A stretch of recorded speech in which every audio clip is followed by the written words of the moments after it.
Sartorius. Avancé por un largo corredor desierto y luego doblé a la derecha. Nunca había estado en la estación, pero durante mi adiestramiento en la Tierra yo había vivido 6 semanas en una réplica exacta y sabía a dónde llevaba la pequeña escalera de aluminio. La biblioteca estaba a oscuras.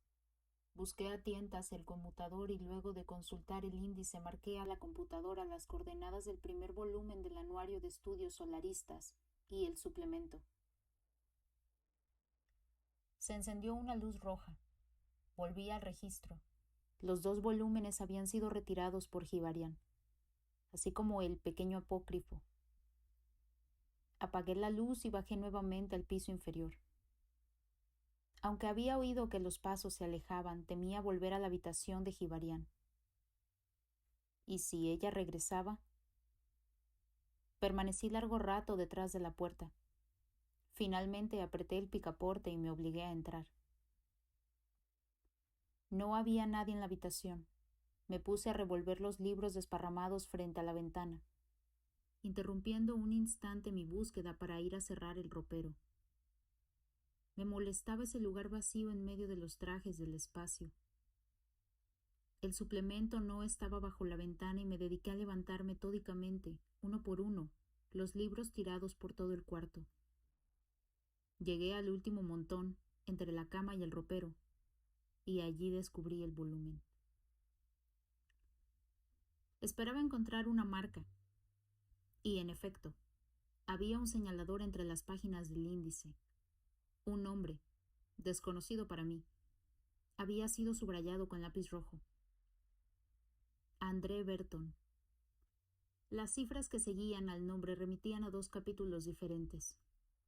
Eché una ojeada a la primera referencia y me enteré de que Berton era piloto de reserva en la nave de Shanahan.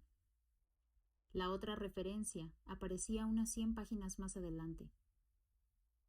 Al principio, la expedición había actuado con extrema prudencia. Luego, al cabo de 16 días, se tuvo la certeza de que el océano plasmático no solo no mostraba señales de agresividad, sino que rehuía todo contacto directo con los aparatos y los hombres, retrocediendo cada vez que un cuerpo, cualquiera, se aproximaba a su superficie. Por lo tanto, Shanahan y el suplente Timolis dejaron de lado algunas precauciones que entorpecían los trabajos.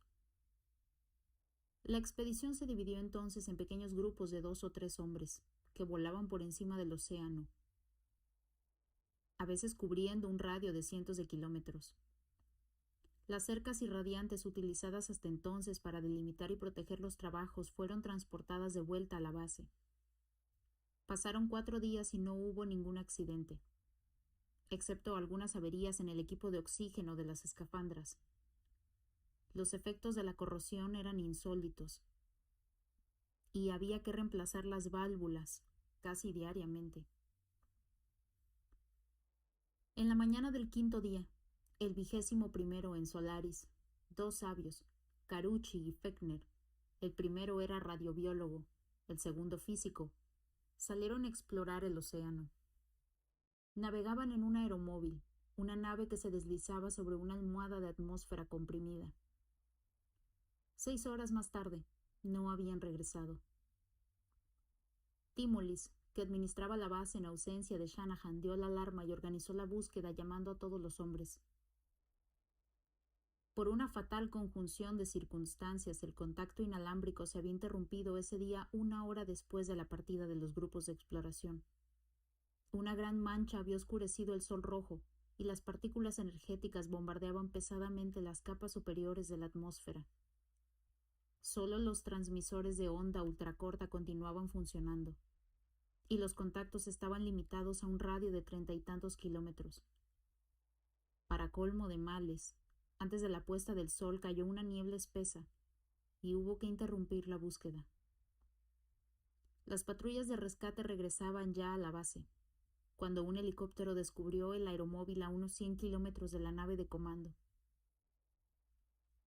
El motor funcionaba, y el aparato, a primera vista indemne, flotaba por encima de las olas. En la cabina translúcida solo se veía Carucci, y parecía inconsciente. El aeromóvil fue remolcado a la base. Atendieron a Carucci, que no tardó en recuperar el conocimiento, pero nada pudo decir de la desaparición de Fechner. En el momento en que habían decidido regresar, la válvula del aparato de oxígeno había fallado y una pequeña cantidad de gases tóxicos había entrado en la escafandra. Fechner, empeñado en reparar el equipo de Carucci, se había desprendido el cinturón de seguridad y se había puesto de pie. Eso era lo último que Carucci recordaba. De acuerdo con la opinión de los técnicos que habían reconstruido el episodio, Fechner había abierto el techo de la cabina, pues la cúpula baja le trababa los movimientos. El procedimiento era admisible, ya que en estos vehículos no había cabinas herméticas, y la cúpula de vidrio era en verdad una pantalla contra las infiltraciones atmosféricas y el viento.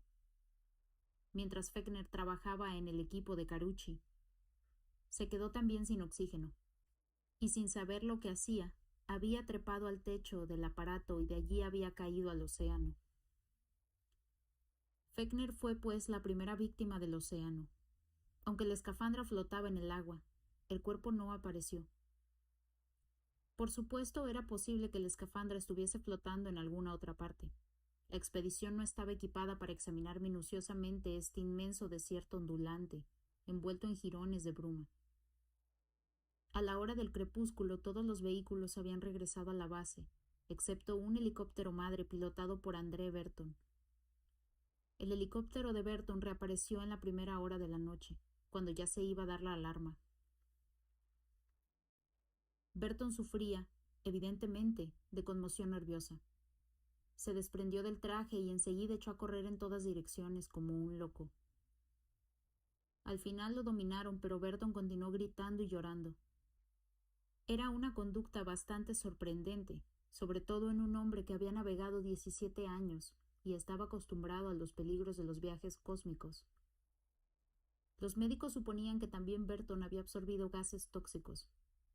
Ya bastante recobrado, Berton, sin embargo, se negó a abandonar la base, o aún a acercarse a la ventana que miraba al océano. Al cabo de 2 días, pidió permiso para dictar un informe sobre el vuelo, insistiendo en la importancia de lo que iba a revelar.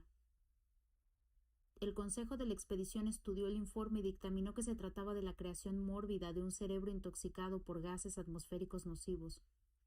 Las supuestas revelaciones interesaban no a la historia de la expedición, sino al desarrollo de la enfermedad de Berton.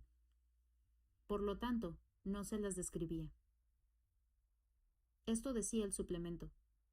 Me pareció que el informe de Berton podía proporcionar al menos una clave del misterio.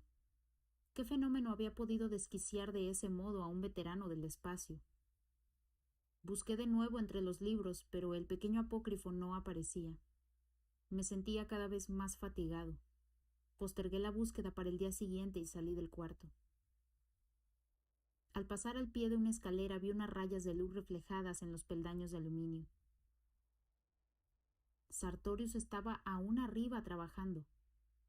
Decidí ir a verlo. Arriba hacía más calor. Sin embargo, en las bocas de ventilación las cintas de papel se movían frenéticamente. El corredor era bajo y ancho. Una placa de vidrio esmerilado enmarcada en cromo cerraba el laboratorio principal. En el interior, un cortinado oscuro velaba la puerta. La luz entraba por unas ventanas encima del dintel. Apreté el picaporte. La puerta no cedió. Yo no había esperado otra cosa. El único sonido que me llegaba del laboratorio era una especie de gorjeo intermitente, como el silbido de un quemador de gas defectuoso. Golpeé. No hubo respuesta. Sartorius. Doctor Sartorius. Llamé. Soy yo. Kelvin, el nuevo. Necesito verlo. Ábrame, por favor. Hubo un rumor de papeles arrugados. Soy yo, Kelvin. Usted ha oído hablar de mí. He llegado del Prometeo hace algunas horas. Yo gritaba ahora, con los labios pegados al ángulo de la puerta y al montante metálico. Doctor Sartorius, Estoy solo. Se lo suplico. Abra. Ni una palabra. Luego, el mismo rumor de antes. Enseguida el tintineo de unos instrumentos de acero sobre una bandeja.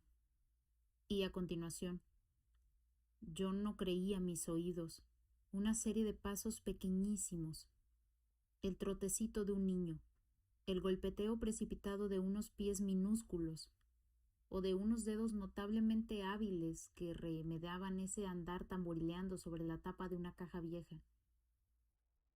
«Doctor Sartorius», vociferé.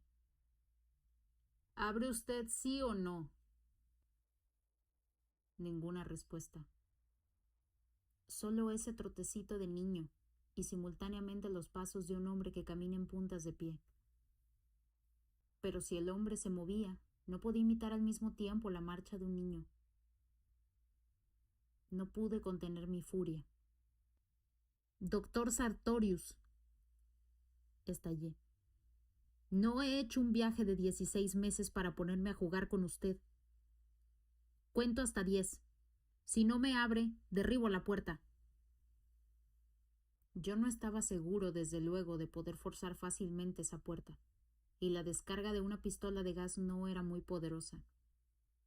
No obstante, estaba resuelto a llevar a cabo mi amenaza de algún modo, aun cuando tuviera que recurrir a explosivos que abundaban, sin duda, en el almacén de municiones. No podía permitirme una concesión. Es decir, no podía seguir jugando un juego de locos con esas cartas trucadas que la situación me ponía en las manos. Hubo ruido de lucha. ¿O de unos objetos empujados deprisa? La cortina se abrió a los lados, y una sombra alargada se proyectó sobre el vidrio esmerilado que centelleaba a la luz. Una voz ronca, chillona, habló. «Abriré, pero prométame que no entrará». «En ese caso, ¿para qué abrir?» «Saldré yo». «Bueno, prometido». La silueta retrocedió y la cortina volvió a cerrarse.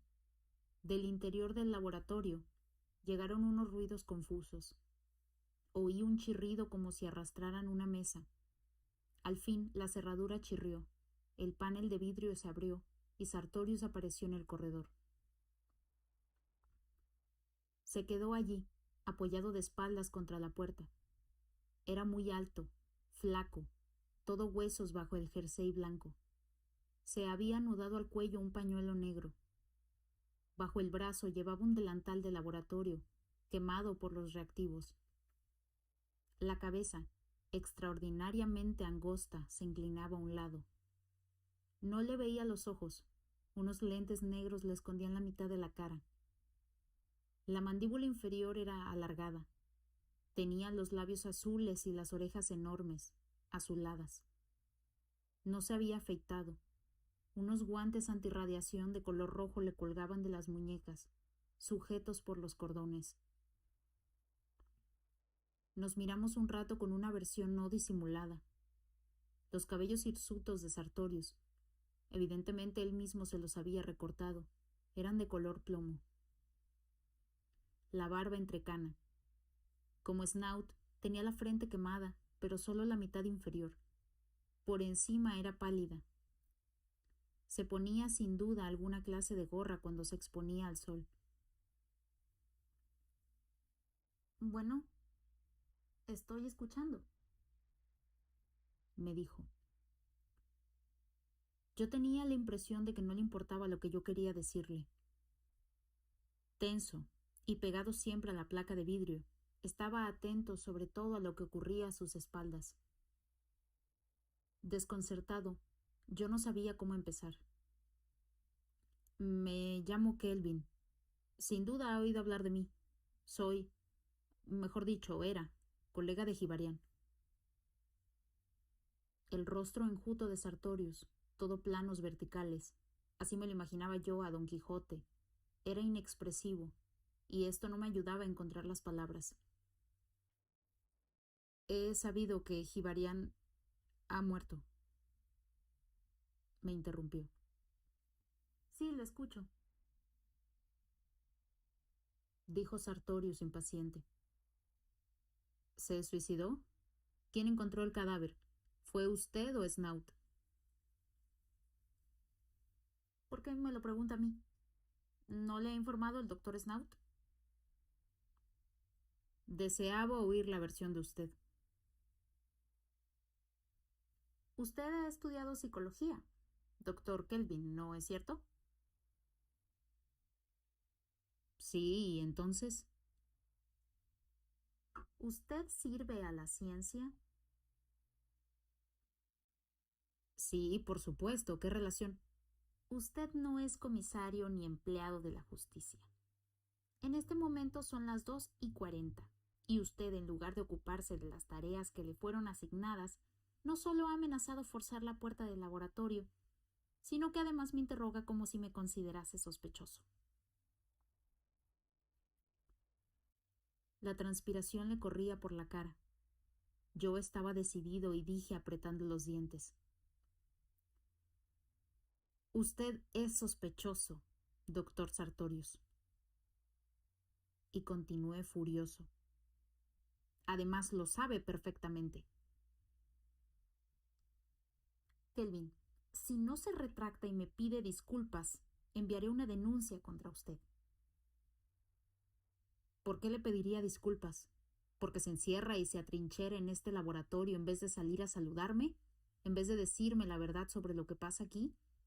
¿Ha perdido por completo la cabeza? Y usted, sí, ¿quién es usted? ¿Un sabio o un mísero cobarde? Responda. No sé qué otras cosas le grité. Sartorius ni siquiera se inmutó. Unas gruesas gotas le resbalaban por las mejillas de poros dilatados. De pronto comprendí.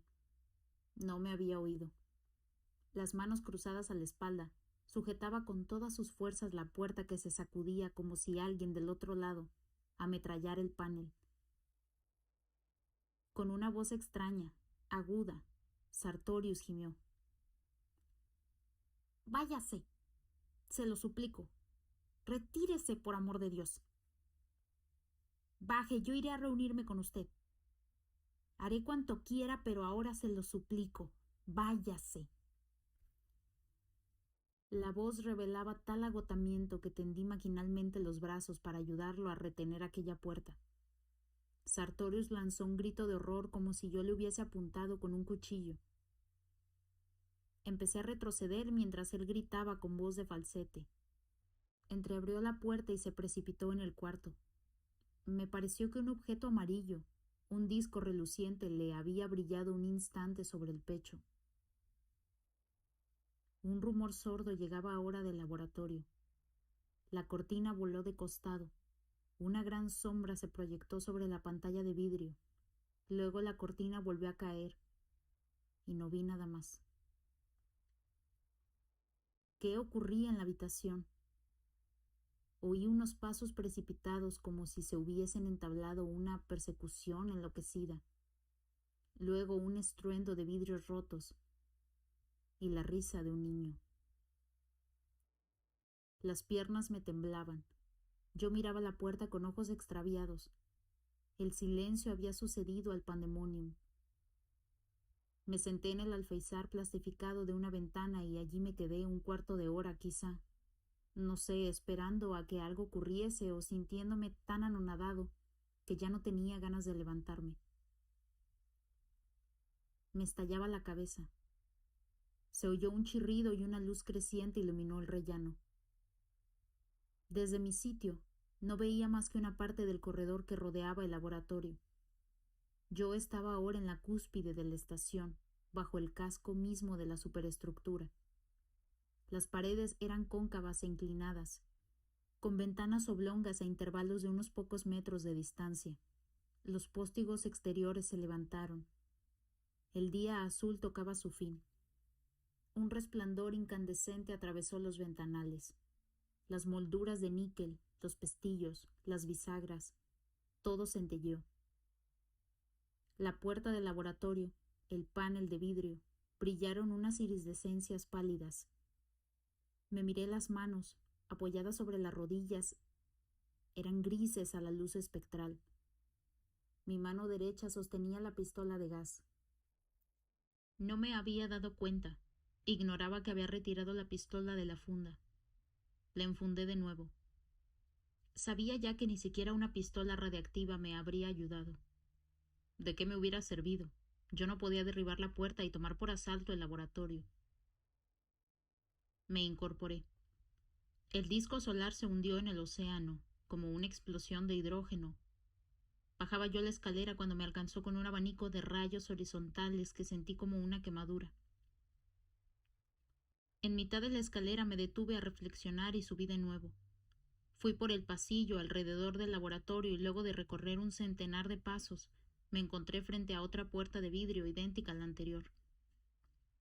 No intenté abrirla. Sabía que estaba cerrada. Escudriñé la pared, buscando una abertura, una mirilla cualquiera. La idea de espiar a Sartorius se me había ocurrido muy naturalmente. No me sentía avergonzado. Estaba decidido a terminar con las conjeturas y a conocer la verdad. Aunque, como ya imaginaba, la verdad fuera incomprensible. Recordé que las salas del laboratorio estaban iluminadas por claraboyas, dispuestas en la cúpula exterior de la estación. Desde afuera sería posible entonces espiar a Sartorius. Ante todo, yo tenía que bajar y conseguir una escafandra y un equipo de oxígeno. Los tragaluces eran quizá lucernas de vidrio esmerilado, pero yo quería ver el laboratorio, y no se me ocurría ninguna otra solución. Volví a la cubierta inferior. La puerta de la cabina de radio estaba abierta. Snout dormía hundido en el sillón.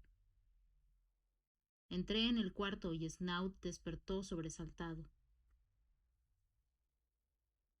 «Hola, Kelvin», dijo con voz ronca. No respondí y él continuó. «¿Averiguaste algo?» «Sí. No está solo». Snout torció la boca. «Ah, ¿de veras?» «Algo averiguaste, en efecto. ¿Tiene visitas?» Repliqué casi impulsivamente. «No entiendo por qué no quieres decirme de qué se trata. Puesto que voy a quedarme aquí tarde o temprano, sabré la verdad. ¿Por qué estos misterios?» «Cuando tú también hayas recibido visitas, comprenderás». Me pareció que mi presencia lo importunaba y que no deseaba continuar la charla. Salí. «¿A dónde vas?» No contesté. La plataforma estaba como yo la había dejado. Mi cápsula calcinada se encontraba todavía allí de pie, abriendo la boca. Me acerqué al vestuario donde se alineaban las escafandras. De pronto, aquella excursión al casco exterior dejó de interesarme. Di media vuelta y tomando una escalera de caracol bajé a los almacenes. Abajo, botellas y cajones se hacinaban en el estrecho corredor. Planchas de metal desnudo, de reflejos azulados, revestían las paredes. Avancé un poco más y los tubos escarchados del sistema de refrigeración aparecieron bajo una bóveda. Los seguí hasta el fondo del corredor, y allí desaparecieron. Abrí la pesada puerta, de 2 pulgadas de espesor y revestida de espuma aisladora, y un frío glacial me invadió el cuerpo. Me estremecí.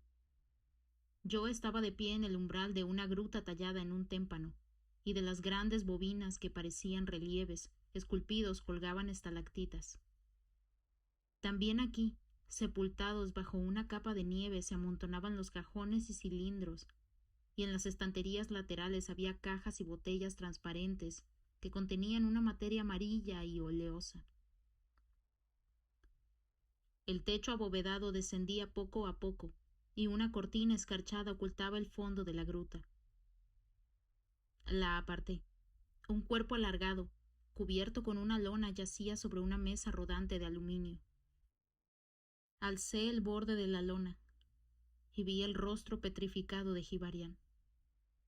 Los cabellos negros, lacios, cruzados por un mechón gris, parecían pegados al cráneo. Los cartílagos de la garganta le sobresalían como aristas. Los ojos sin brillo miraban fijamente la bóveda, y había en la comisura de cada uno de los párpados una lágrima de hielo opaco. El frío era tan intenso que tuve que apretar los dientes. Sostuve el sudario con una mano y rocé con la otra la mejilla de Hibarian. Fue como tocar el tronco de un árbol petrificado, erizado de pelos negros y punzantes. La curva de los labios parecía expresar una paciencia infinita, desdeñosa. Al soltar la tela, observé, asomadas entre los pliegues que cubrían los pies de Hibarian, 5 perlas negras, ordenadas de mayor a menor. Quedé paralizado. Había reconocido los dedos, la pulpa oval de los 5 dedos de un pie, bajo la arrugada mortaja aplastada contra el cuerpo de Hibarian. Estaba acostada la mujer negra. Lentamente retiré la lona. La cabeza, coronada de cabellos crespos, enroscados en pequeños mechones, descansaba en el hueco de un brazo negro y macizo. La piel de la espalda relucía, tensa, en las aristas de las vértebras. Ningún movimiento animaba a ese cuerpo colosal. Observé una vez más las plantas de los pies. No estaban aplastadas ni deformadas por el peso del cuerpo. La marcha no le había endurecido la piel, intacta y tersa como en las manos o en los hombros. Tuve que esforzarme de veras para atreverme a tocar ese pie desnudo. Hice entonces otra comprobación inverosímil. Ese cuerpo abandonado en una cámara congeladora. Ese falso cadáver vivía y se movía. La mujer había retirado el pie, como un perro dormido cuando uno intenta tomarle una pata. Se va a helar. Pensé confusamente, pero la carne estaba tibia, y yo había creído sentir en las yemas de los dedos el latido regular del pulso. Retrocedí. El coordinado cayó y huí precipitadamente. Fuera de la gruta blanca, el calor me pareció sofocante. Avancé por el corredor y subí la escalera que me llevó nuevamente a la plataforma exterior. Me senté sobre las argollas de un paracaídas plegado y me tomé la cabeza entre las manos. Me sentía abrumado. Las ideas se me escapaban. Imposible retenerlas. Caían resbalando por una abrupta pendiente. ¿Qué me ocurría? Si la razón flaqueaba, cuanto antes perdiera la conciencia, mejor que mejor. La idea de una extinción inmediata despertó en mí una esperanza inexpresable, irrealizable. No valía la pena ir en busca de Snout o Sartorius. Nadie podía comprender plenamente lo que yo acababa de vivir, lo que yo había visto, lo que había tocado con mis propias manos. Había una única explicación, una única salida: la locura. Sí, era eso. Desde mi llegada aquí me había vuelto loco. Las emanaciones del océano me habían atacado el cerebro. Las alucinaciones se sucedían. De nada servía que tratara de resolver enigmas ilusorios. Tenía que solicitar auxilio médico, llamar por radio al Prometeo o a alguna otra nave, enviar un SOS. Un cambio inesperado se operó en mí. El pensamiento de que me había vuelto loco me devolvió la calma. Sin embargo, yo había oído claramente las palabras de Snout. Si era que Snout existía, y si yo había hablado alguna vez con él. Era posible que las alucinaciones hubieran comenzado mucho antes. ¿Me encontraba quizá a bordo del Prometeo? Una enfermedad mental me había atacado de pronto y yo enfrentaba ahora las creaciones de un cerebro delirante. No obstante, si yo estaba enfermo, podía pensar al menos que quizá me curaría y alentar una esperanza de liberación. esperanza a la que debía renunciar si atribuía alguna realidad a aquellas embrolladas pesadillas. Lo primero que yo podía hacer, me pareció, era idear alguna prueba, experimentum crucis, que revelase si yo en verdad había enloquecido y era víctima de los espejismos de mi imaginación, o que mis experiencias habían sido reales, aunque parecían absurdas e inverosímiles. Mientras daba vueltas a todo esto en mi cabeza, yo miraba el monorriel que elevaba la rampa de lanzamiento, una viga de acero de color verde pálido que corría 1 metro por encima del suelo. En algunos sitios el barniz se descascaraba, desgastado por el frotamiento de los transportadores de cohetes. Toqué el acero. Sentí cómo se calentaba bajo mis dedos y lo golpeé con mis nudillos. ¿Era posible que el delirio alcanzara un nivel de realidad semejante? Sí, me respondí a mí mismo. Al fin y al cabo ese era mi dominio. Yo conocía el tema. Pero, ¿era posible idear un experimento clave? No, me dije. Es imposible, pues mi cerebro enfermo, sí, está enfermo, creará las ilusiones que yo le pida. Aún en sueños y disfrutando de buena salud, hablamos con desconocidos, les hacemos preguntas y escuchamos las respuestas. Además, aunque nuestros interlocutores sean en realidad creaciones de nuestra propia actividad psíquica, desarrolladas mediante un proceso pseudo-independiente, mientras esos interlocutores no nos han hablado, ignoramos qué frases nos dirán. Y sin embargo, esas frases han sido formuladas por una parte distinta de nuestra mente. Tendríamos que conocerlas en el instante mismo en que las pensamos para ponerlas en labios de criaturas ficticias.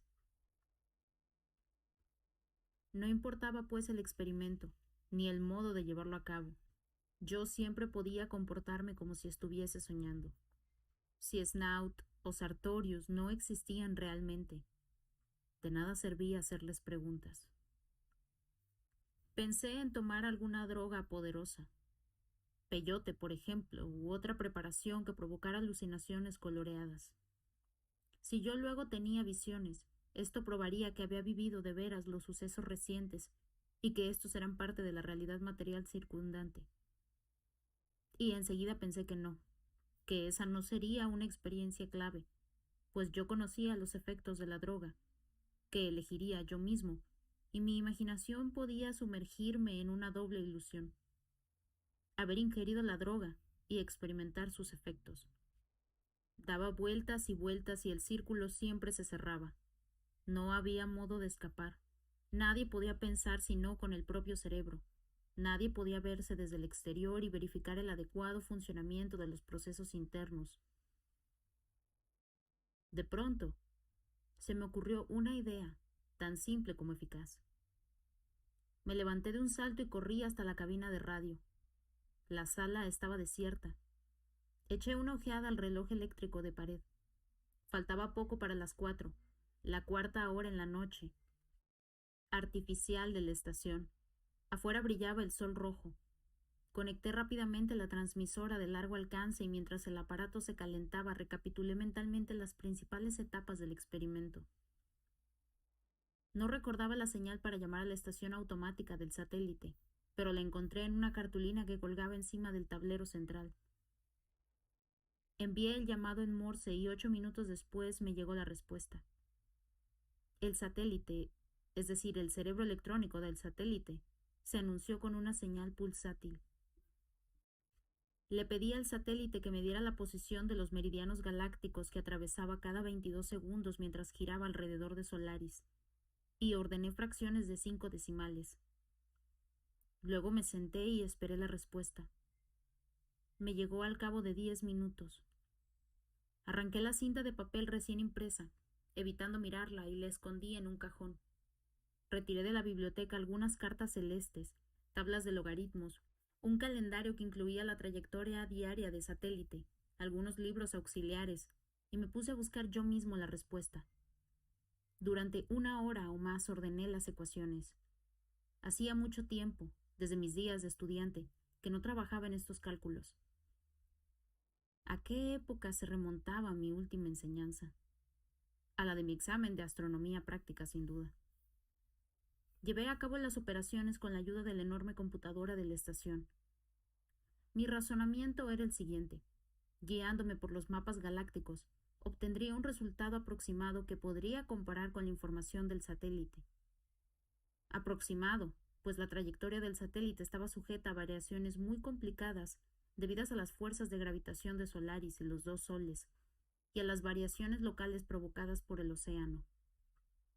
Cuando yo tuviera las dos series de cifras, la proporcionada por el satélite y la calculada teóricamente a partir de la carta celeste, yo introduciría las rectificaciones necesarias. De ese modo, los dos grupos coincidirían hasta la cuarta decimal. Las divergencias se advertirían en la quinta decimal y a causa de la influencia previsible del océano. Si las cifras obtenidas por el satélite no eran reales sino el producto de mi mente extraviada, nunca coincidirían con la segunda serie. Mi cerebro estaba enfermo quizá, pero no hubiese podido en ninguna circunstancia rivalizar con la computadora de la estación y resolver rápidamente en privado problemas matemáticos que requerían meses de trabajo. Por lo tanto, si las cifras concordaban, la computadora de la estación existía.